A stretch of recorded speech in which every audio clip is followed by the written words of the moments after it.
Hola oyentes de Radio Sefarad, hoy tenemos el gusto de tener por la línea telefónica nuevamente a la escritora, historiadora, analista de temas internacionales especializada en Oriente Medio, Yasmina Shawki. ¿Qué tal, Yasmina? Hola, buenas tardes, Jorge. Un placer estar aquí otra vez. Bueno, tú reúnes unas condiciones especiales justamente para el tema que vamos a abordar. No solamente eres analista de Oriente Medio, sino que eres de raíces mitad gallegas y mitad kurdas, ¿verdad? Correcto, sí. Mi padre era kurdo de la zona de Irak, de Suleimanía. Uh-huh.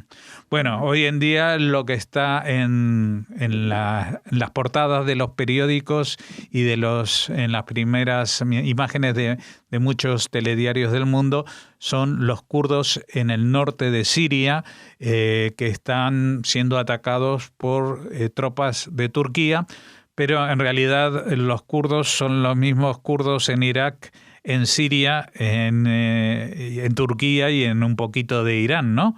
Es un mismo pueblo que no tiene patria. Correcto. Desafortunadamente volvemos a estar en las cabeceras y en los titulares de los medios de comunicación por algo terrible y nuevamente es una traición, ¿no?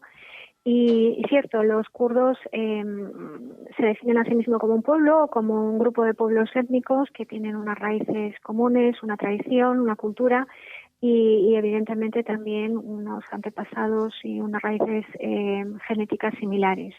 Lo cierto es que las cordilleras montañosas de los Tauros, Pontos y los Zagros son ambos lados, las dos vertientes de estas cordilleras montañosas es donde históricamente habitaban los kurdos, así como en las llanuras que los rodeaban, ¿no? Y efectivamente es la zona fronteriza entre Siria y Turquía, y entre Turquía y Irak y parte de Irán, y bueno, con algunas ramificaciones hacia el norte de Irán que se extienden por Azerbaiyán incluso hasta Rusia. Uh-huh.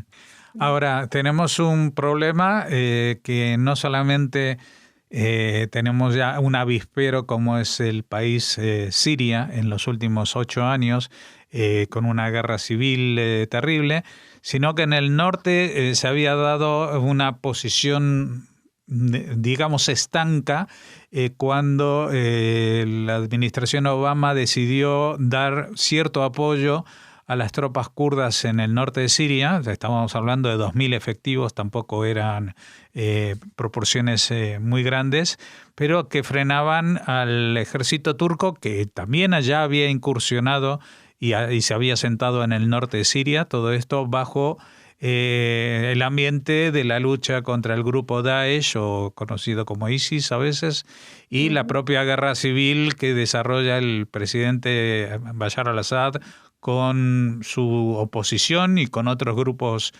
como Al-Qaeda, etcétera, etcétera. ¿Qué ha pasado? Porque recientemente hemos visto que el presidente estadounidense, Donald Trump, ha retirado las últimas tropas que quedaban allí. Había anunciado esto hacía tiempo, pero la gente se pensaba que igual no lo llegaba a hacer, ¿no? Bueno, el tema es muy complicado porque hay como diferentes capas o sustratos en el conflicto, ¿no? El conflicto, el núcleo del conflicto en Siria, pues es el levantamiento de la mayoría de la población contra el gobierno dictatorial de Bashar al-Assad y el ejército que lo apoya. ¿Qué pasa? Que en este conflicto inicial que da comienzo con el mal llamado fenómeno de la primavera árabe, que yo siempre denomino como el despertar árabe, dio voz o puso de manifiesto la gran diversidad cultural, étnica y religiosa que existía en Siria, porque Siria, al igual que Irak y todo el resto de los países, o la mayoría de ellos, de Oriente Próximo, se configuraron en función de unos intereses que eran totalmente ajenos a la población que realmente vivía allí, que estaba asentada.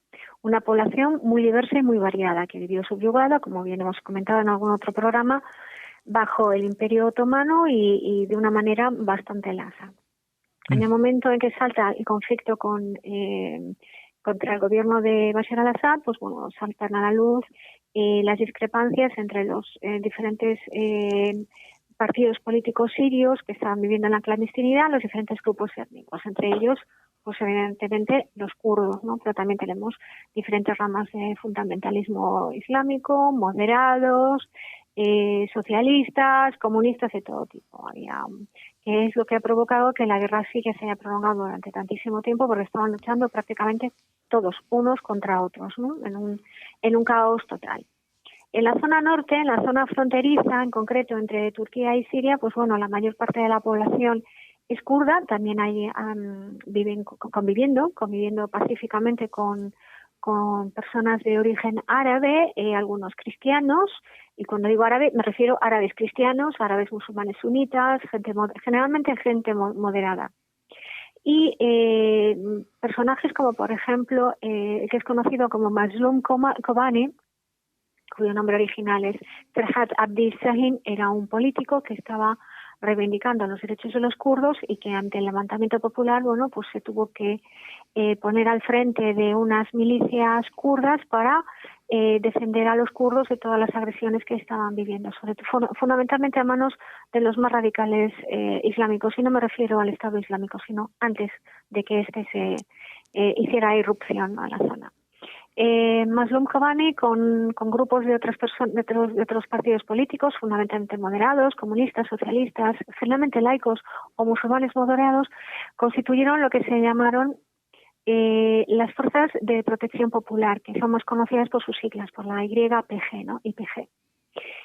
Unas unidades de protección popular que eran de carácter mixto, vuelvo a decir, integradas por kurdos y por milicianos kurdos y árabes, con una parte muy importante de participación femenina, y esto es muy importante en un proceso de radicalización islámica que se está viviendo ahora mismo, que se pusieron manos a la obra para defender las aldeas kurdas de la zona fronteriza, con bastante éxito.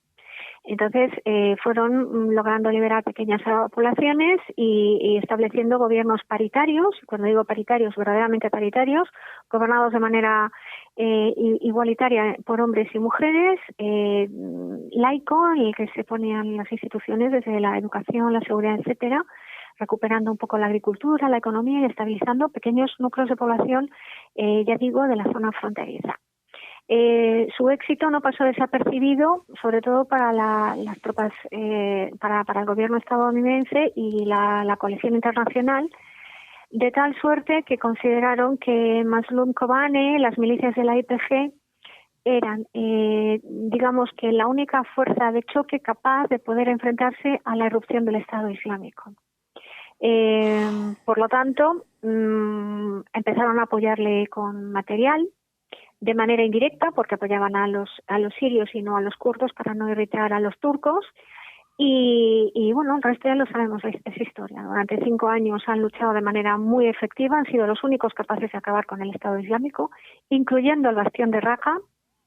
Y bueno, habían conseguido estabilizar la zona, la gente estaba empezando a recuperar la normalidad. Y todo parecía que vivíamos en un proceso relativamente de tranquilidad, mientras el resto del país también, bueno, pues está desgraciadamente cayendo bajo la influencia de Bashar al-Assad, pero tranquilizando después de 8 larguísimos años de guerra.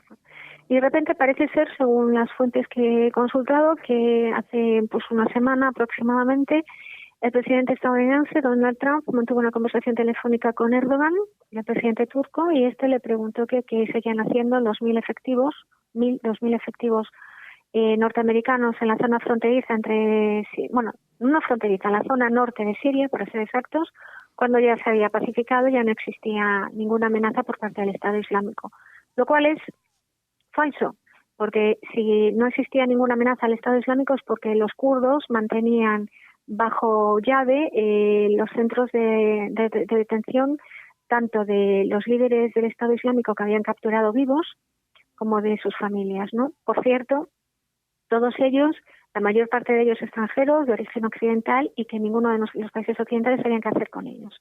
Los kurdos estaban haciendo una doble función, por una parte manteniendo la seguridad en general, pacificando y ordenando el territorio, y por otro haciendo de guardianes de aquellos presos que ningún país occidental cuya responsabilidad ningún país occidental quería asumir.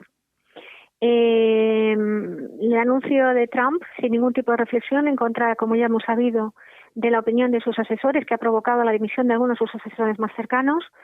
El anuncio dio el disparo de salida a que Erdogan decidiera lanzar una campaña masiva de ataque en territorio sirio con la excusa de reubicar a los refugiados sirios que tiene en su país, cuando realmente supone una declaración de guerra porque está invadiendo Siria, literalmente. Erdogan con esto quiere matar varios pájaros de un tiro, como se suele decir vulgarmente. Por una parte, quiere expulsar a toda costa y destruir todo el progreso que la mayor parte de los kurdos habían logrado en la zona norte de Siria, la única pacificada del país, que mantenía un régimen bastante paritario y con seguridad, fomentando el comercio, etcétera, etcétera, progreso.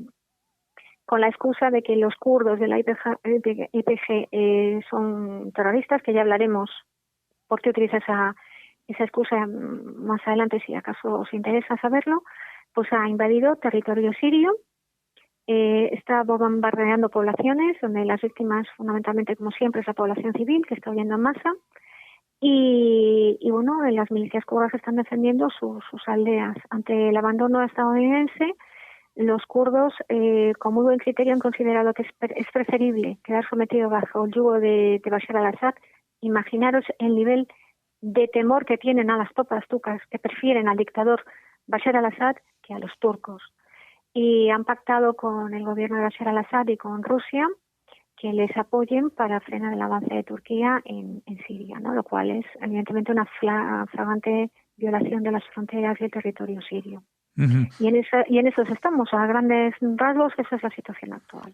Pero una pregunta, porque hemos visto en los últimos tiempos, por ejemplo, una cierta distensión entre el gobierno de Turquía y el de Siria, que cuando empezó esta guerra civil, incluso Erdogan fue a su parlamento y consiguió una declaración de guerra, carta blanca para declarar la guerra a Siria o invadir Siria. En ese momento estaban totalmente enemistados. También en ese momento había una enemistad manifiesta con Rusia. Y en los últimos tiempos pues hay un acercamiento, una colaboración, parece.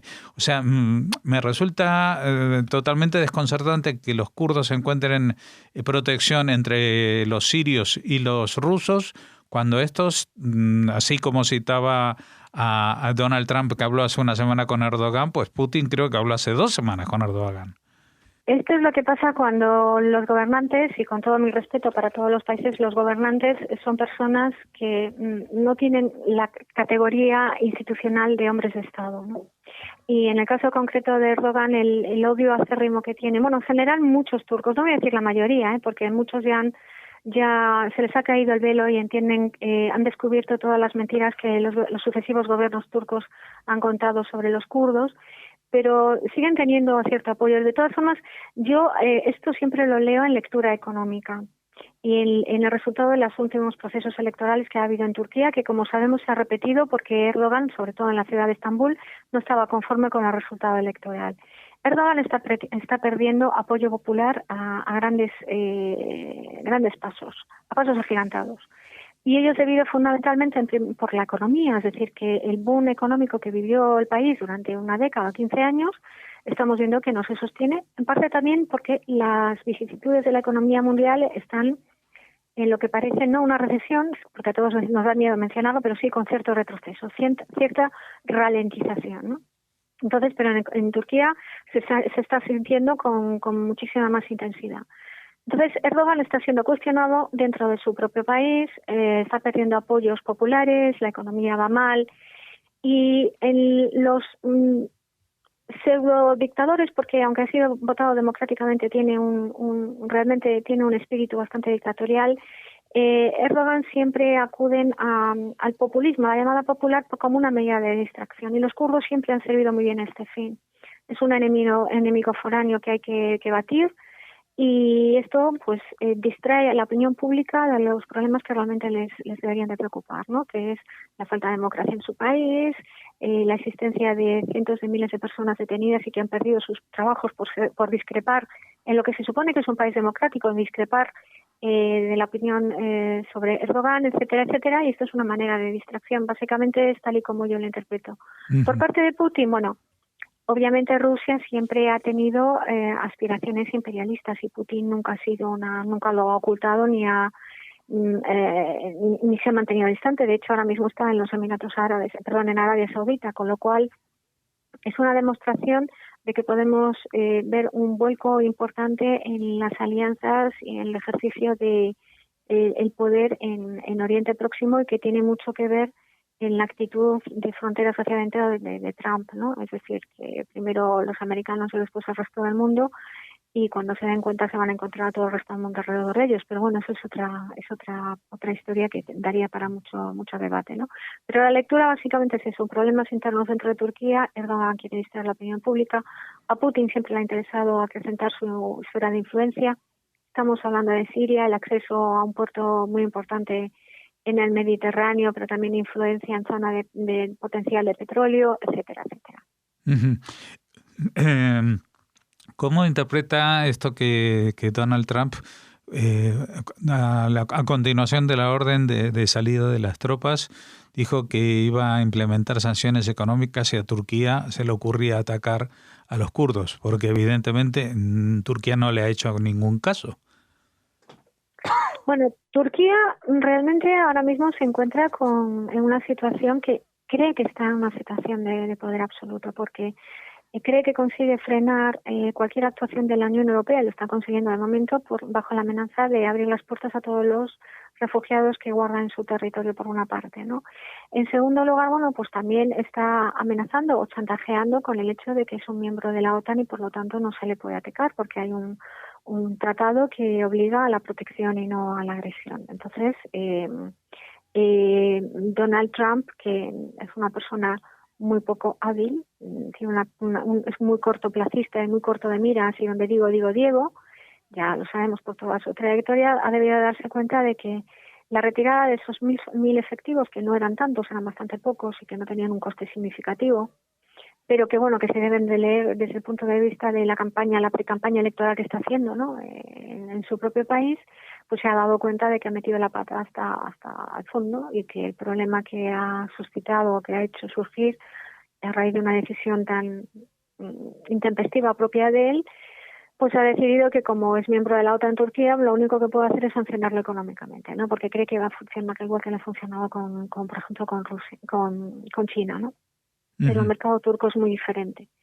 Entonces, yo creo que la actitud que tenemos que tener, tanto por parte de Estados Unidos como de la Unión Europea, es volcar el problema de cara a Turquía. Es decir, ellos retienen a los refugiados. En nuestros países hay muchísimos turcos emigrantes, muchos de ellos ilegales, que podrían hacer el camino de vuelta a su país, ¿no? Y sobre todo darnos cuenta, o por si alguien no se había dado cuenta, de que Turquía ni es europea, ni respeta los derechos humanos, ni está en los estándares democráticos que exige pues pertenecer a la Unión Europea e incluso a la Organización del Tratado del Atlántico Norte, ¿no? Yo creo que de hecho Turquía queda bastante lejos de la zona del Tratado del Atlántico Norte, y con la excusa de que es un tapón entre Europa y Asia, siempre ha sabido chantajear muy bien a los países occidentales. Pero creo que en el momento en que estamos cambiando todas las alianzas internacionales, es un momento de cambiar el chip y el enfoque del tema. Nos mencionaba antes de que decía, bueno, luego a ver si podemos hablar de este tema, y este es el momento para hablar. ¿Por qué los grupos kurdos nacionalistas en Turquía son calificados como terroristas y hay organizaciones internacionales que así lo reconocen? Bien, este es un tema complicado. Hay organizaciones militantes, el PKK en concreto en Turquía, que ha cometido actos que realmente son muy muy cuestionables, muy criticables, y que evidentemente están en contra de todo lo que se podría calificar como acciones democráticas y respetuosas con los derechos humanos, ¿no? Pero calificar de terroristas a todos los kurdos sería igual que calificar a todos los vascos de Tarras o todos los españoles de aficionados al toreo, por así decirlo, ¿no? Hay grupos militantes, gente que vive en las montañas, que ha hecho de la guerra su modo de vida. Y lo ha hecho porque, bueno, vive una situación de opresión económica y social tan grave que, bueno, pues no han visto salida de otra manera, ¿no? Y por otra parte, por todo la larga trayectoria de represión y masacres que el gobierno turco ha ejercido contra los kurdos, ¿no? En primer lugar, porque el gobierno turco sigue negando la existencia de los kurdos, los siguen llamando turcos de la montaña, ¿no? Lo cual es bastante paradójico porque si hay habitantes que realmente son autóctonos y originarios de la península de Anatolia, son, pues bueno, los kurdos, los armenios que fueron masacrados y sobre los cuales se cometió un genocidio en el 1915 y otras poblaciones minoritarias. Los que realmente son invasores son los descendientes de los otomanos, ¿no? Y eso está en la historia. Pero en cualquier caso, los kurdos de un lado y otro de la montaña mantienen lazos fraternales, hay lazos familiares, y el hecho de que alguna persona de alguna familia pertenezca a un grupo terrorista o armado no quiere decir que el resto de la familia lo sea, ¿no? Uh-huh. Pero le viene muy bien al discurso de Turquía de que todos los kurdos son integrantes del PKK y por lo tanto terroristas, ¿no? Pero yo invitaría a que los medios de comunicación pues fueran a visitar ciudades como por ejemplo Diyarbakir, que es la capital del Kurdistán Kurdistán turco, y que vean cómo vive la población pacíficamente, siguen su ritmo de vida habitual y a pesar de que el gobierno turco tiene aplicado de facto un estado de asedio y de sitio total, ¿no? Uh-huh. Entonces, vuelvo a decirlo, como Turquía es aliado de la OTAN y aspirante a entrar a la Unión Europea, les ha servido mucho el discurso, pero es que no podemos olvidar que, por ejemplo, el gobierno turco prohibió el acceso de los medios de comunicación a la zona del sur, al suroriental, al Kurdistán, hasta el año 1956. O sea, hasta hace 50 años, 60 años, estuvieron totalmente aislados y sitiados y se prohibía a los medios de comunicación, a cualquier ONG que fueran a visitar a los kurdos y hoy en día siguen dificultándose. ¿Qué tienen que ocultar? Uh-huh. ¿Qué tienen que ocultar? Si realmente los kurdos son tan malos, que dejen que los medios vayan por allí y puedan hacer su trabajo. No lo están haciendo. Uh-huh. Eso quiere decir que están ocultando cosas, ¿no? Cuando antes mencionaba de que los países de Medio Oriente, o la mayoría de ellos, pues han trazado sus fronteras respondiendo a los intereses de potencias colonialistas al final de la Primera Guerra Mundial, con el desmembramiento del Imperio Otomano, y se trazaron líneas arbitrarias, se crearon países que no existían, y por otra parte no se crearon naciones que ya estaban en la zona, porque los kurdos reivindicaron en esa época el tener un país propio que no les fue otorgado, y hace poco en el Kurdistán iraquí, en una zona en la cual tienen un gobierno autónomo bastante poderoso, pues a pesar de que hicieron un referéndum que salió por la independencia, pues ningún estamento internacional los reconoció. ¿Qué pasa con eso? Vamos a ver, si se reconociera el status quo del Kurdistán iraquí, del Kurdistán en general, estamos hablando, ya lo hemos comentado, estamos hablando de un territorio de 500.000 de kilómetros cuadrados, que es aproximadamente la extensión de España. Es una zona fronteriza entre 4 países contendientes que son Turquía, Siria, Irak e Irán fundamentalmente. Una zona montañosa donde nacen todos los grandes ríos de la zona. Estamos hablando de control de recursos hídricos. En una zona que, por ejemplo, en el Kurdistán iraquí, no solo en Kirkuk, sino en todo el Kurdistán iraquí hay importantísimos yacimientos de petróleo.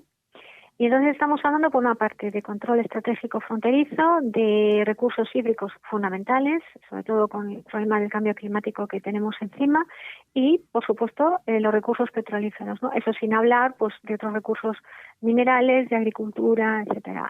Por lo tanto, estamos hablando de control estratégico, político y económico. Evidentemente, a ninguno de los países les interesa que su territorio se vea reducido considerablemente.